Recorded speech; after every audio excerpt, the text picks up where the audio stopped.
Oh, I don't like that.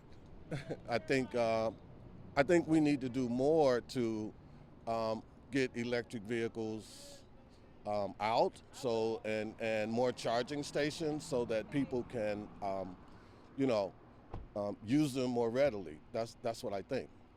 Yeah. What did you mean by get electric vehicles out? I think you kind of, yeah. Well, so if you have more charging ports available, more people would think about buying them because it'll be easily to access charging. Right now, it's kind of difficult for charging. Like so for me, like I drove here from Chicago, right, and then luckily there's a charging. The manufacturer that I use, EA. Luckily, there's one right here for me, so I can charge and get a couple of 100 miles and then get back home. So uh, the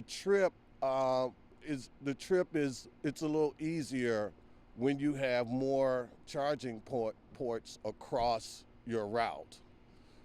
Kind of like gas stations, like they're everywhere, right? So if you're in a regular type vehicle, I mean, you don't worry about mileage and range and all that because gas stations are everywhere. But if you're in an EV, you actually have to plot like where there's a charging port available.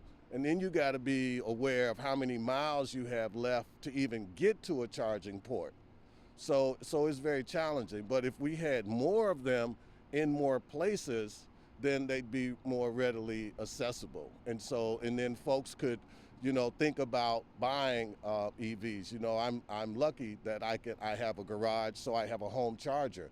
If I didn't have a home charger, it just wouldn't be feasible for me to drive an EV. Yeah, so it's kind of concerning as an electric vehicle owner knowing that the federal government is not supporting these charging stations. Like you said, it's kind of limited as it is. Right. Yeah. So the big thing is that EVs, right? Like you're helping with the environment, right? You're reducing your carbon footprint and all that. So that's what they want us to do as citizens, but then not supporting us in being able to do that. So I don't quite get that. Don't make sense to me.